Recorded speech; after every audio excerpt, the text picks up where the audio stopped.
So this is going to be a quick overview of my thoughts on yesterday's Google event. Now, Google announced essentially 5 new things. We have the Pixel and Pixel XL phones. We have the Google DayDream View. We have the Google Home. We have the Google Chromecast Ultra, and we have Google Wi-Fi. I'm going to talk about them strictly from my viewpoint, and I must tell you that the only press conference I've seen so far is for the Pixel. I have not seen the DayDream VR. I've only read about it. Same goes with the Wi-Fi and Chromecast Ultra, and of course we all know what Google Home is, but I will elaborate on that for anybody who might not. So let's get started. First of all are the Google Pixel phones. Now, from a personal standpoint, I've discovered that with Verizon, if you're still on the contract system, you can choose to continue with that if that's what you're comfortable with, and that is what my relative who I share my phone plan with wishes to do, because it's what they're comfortable with, and I'm fully in agreement with that, because I will not be changing from Verizon anytime soon. Even though I am a proponent of the no contract unlocked approach, at the same time you have to think about what works, and rather than transferring over to a new carrier and having a whole bunch of unknowns happen, we've been with Verizon for 10 years, and it's just best to stick with what works. To that end, the pricing of the Pixel is not going to be near as high of a sticker shock for us. It's moved from $649 down to, I'm going to guesstimate, down to $299 or $399, because they won't show you the contract pricing, because if you're a brand new customer, you don't get the option to go to a contract. The only reason we're sticking to it is because of the fact that we've had it for so long. That from what I've read, Verizon allows you to keep your contract if you choose to, and that's what we're doing. So for contract holders, I'm going to guesstimate that it'll be around $299, $300 for the Pixel, $100 more for the Pixel XL. Unlocked, it's going to be, or unlocked, off contract or on the new plan, it's going to be $649 to start for the Pixel, $749 for the XL. $27 or $32 a month. Now, why do I specifically bring up Verizon? Because Google has partnered with Verizon to launch this thing in the United States. Excuse me. Google has partnered with Verizon, and it will be available not only from Google's stores, but also from Verizon, online and in the stores. So I am really excited about this.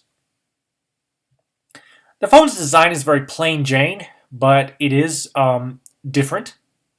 It's certainly a lot different than what Apple's been doing. Rear-mounted fingerprint sensor. That's going to be interesting. I've never tried that before, and the fact that it can double as a scroll wheel. I'll say that again. Fingerprint scanner doubles as scroll wheel. For those of you who remember back in the days of the original HTC Nexus or BlackBerry devices, or the, what do they call it? The HTC Hero on Sprint, or the Droid, it wasn't the Droid Ultra, what was it? Droid Aris. Droid Aris on Verizon. They had the trackball. Well, apparently, using the fingerprint sensor, you can now mimic that motion. They actually showed in one of the videos I was watching on the device from one of the journalists that got a chance to see it, that if you scroll down using the fingerprint sensor, well, guess what happens? Your notifications pop up. I don't know how well that's going to work. We'll see, because another journalist had said that they could get it to scroll down but not back up. USB-C Snapdragon 821, 4 gigs of RAM, 2 storage sizes, 32 or 128 gigabytes. Now, a lot of people are thinking, well, 32, that's not enough. Well, it actually might be.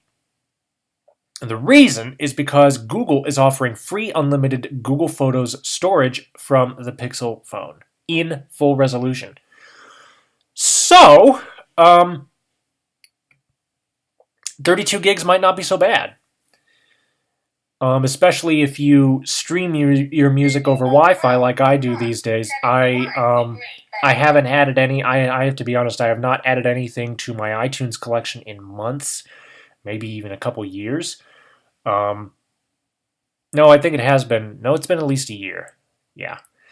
But for the most part, my music comes from Amazon now. My music comes from my Amazon Prime subscription. So if you stream your music over Wi-Fi or your data connection, and you have the free unlimited photo storage from Google Photos, I don't think the 32 gigabyte is going to be an inhibitor at all. In fact, I suspect that one might be the volume seller, especially with the smaller Pixel. Now,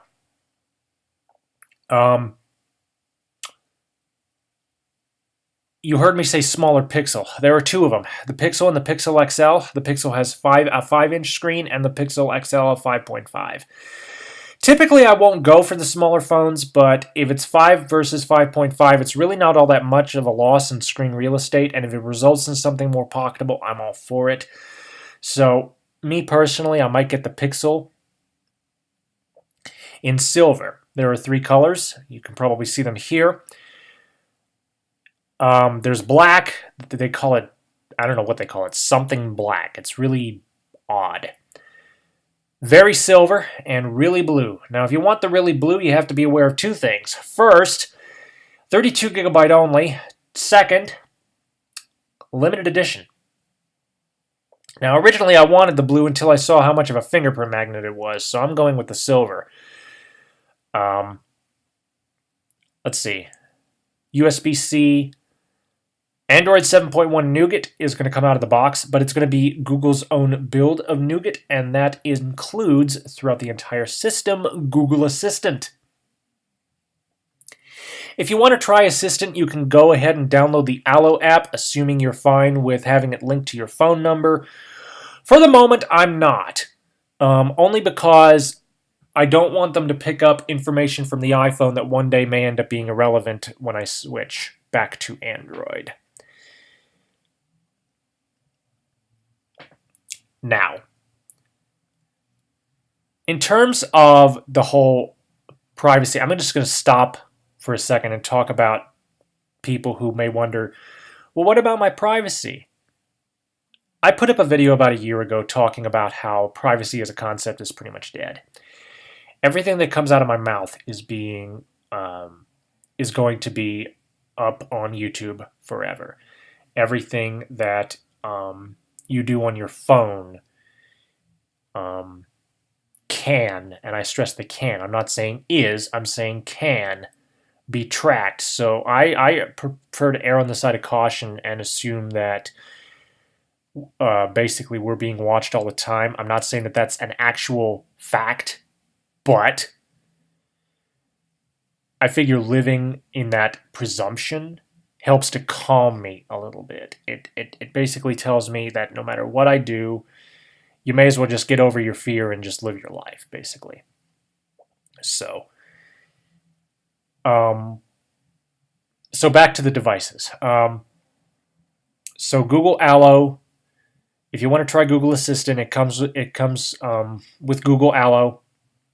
Google Allo, as well as Google Assistant, will be baked into the operating system in Android 7.1 Nougat. Let's see. Let's see. Snapdragon 821, 4 gigs of RAM, 32, 128 gigs of storage. I'm trying to think if this has a micro SD slot. Wait a moment. I think, is that it? That might be it. Hang on a second. Let me zoom in. Okay. So over here on the left-hand side of the device, you see a tray, and I'm wondering if that's just for the SIM or if that could actually be expandable storage. Given that you're getting unlimited cloud storage, though, for your photos, I think it might just be for the SIM. You know? So the design is pretty unremarkable, but to me, that's a plus. Um, I need my phone to work, not to look good. Android as a whole allows for greater customization of the operating system, which in turn results in greater accessibility for people with low vision like myself. I already put up a video on this, so you could go ahead and take a look at that, but suffice it to say that in terms of having a tool that works, Android really does have a leg up. In my viewpoint, especially because I use Google services, I use them for my private endeavors and my studies. My university uses Google Drive, and I've been using their services extensively this semester. In fact, I've been taking my Chromebook to school versus my iPad, and the reason is because I just take my notes in class, save them to Drive, come home, and they're already there waiting for me, and I don't need to worry about losing a thumb drive. So, me personally, I'm definitely looking forward to the Pixel and the Pixel XL. Again, I'm going for the Pixel.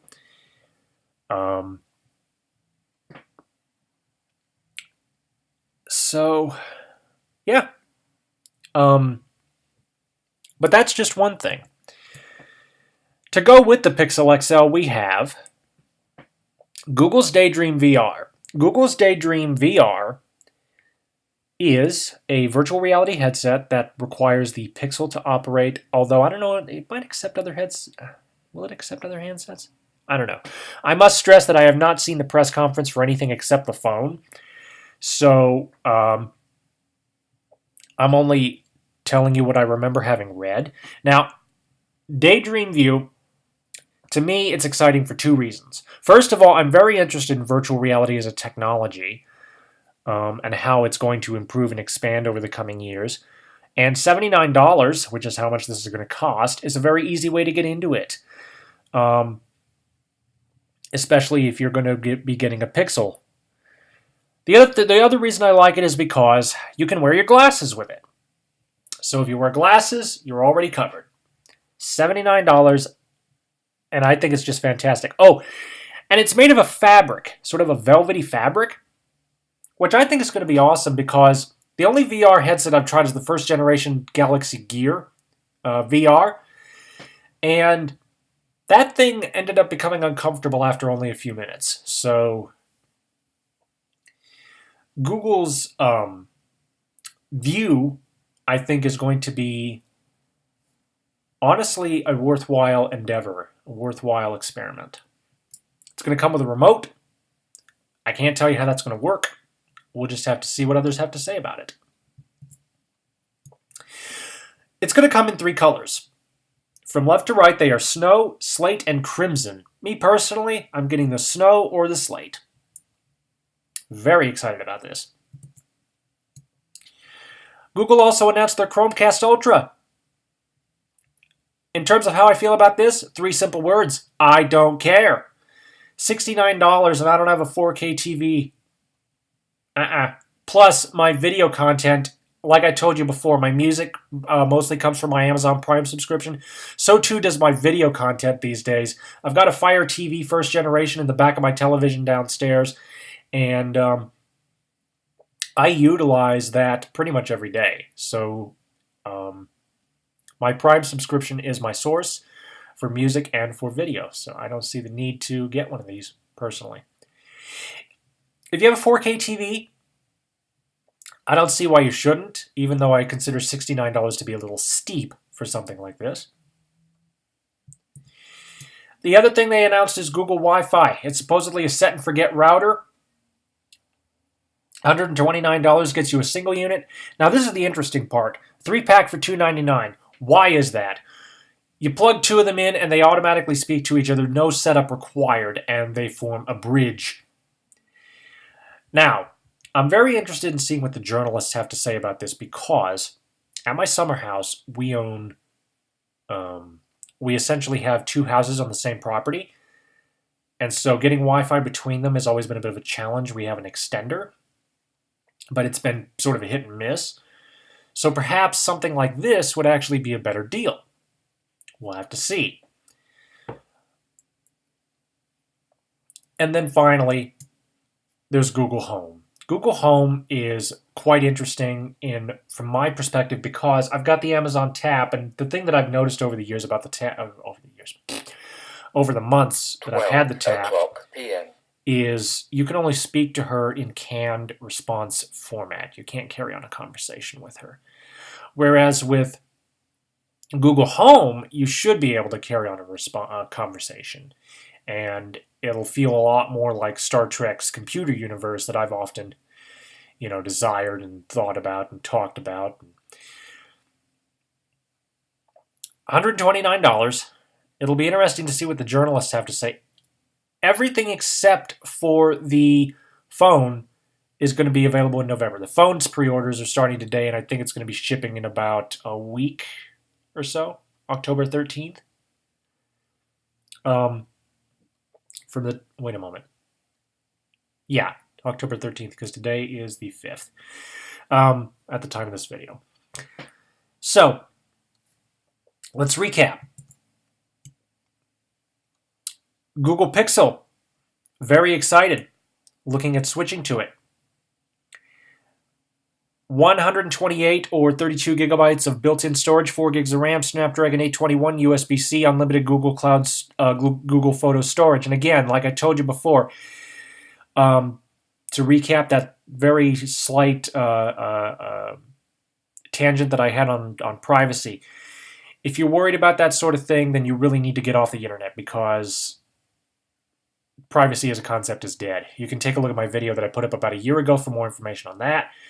But putting that aside, very interested to see how this works.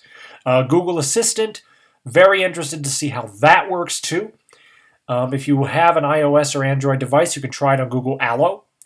Like I told you before, I'm going to wait, see what happens.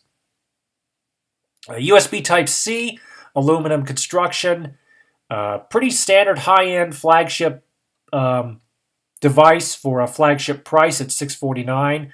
Like I mentioned before, we'll be hanging on to our contract, so it'll be a bit cheaper than that. Looking at this possibly for the holidays. So, Google Pixel and Pixel XL. DayDream VR, very excited about it. I'm very excited about virtual reality as a whole. When I first tried it, I was blown away, even though the headset ended up becoming uncomfortable after a short time.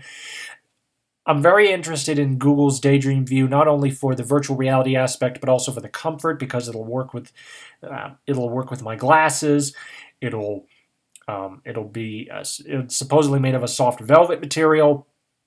So I'm very excited about these two, the Pixel and the DayDream View. Google Wi-Fi might be interesting for my summer house, especially if this bridge thing works without a hitch. Google Home, very interested in that, especially compared to the Amazon Echo service. Just the way you speak to it, it'll be interesting to see how well the Home and Google Assistant in general, which is going to be available on the Pixel and is available on Allo, can carry on a conversation. Google's Chromecast Ultra, I don't have a 4K TV. $69 is a bit steep, so I don't really care. But that's basically my viewpoint on the Google event. What's yours? Thank you for watching. Comments are welcome, and have a nice day.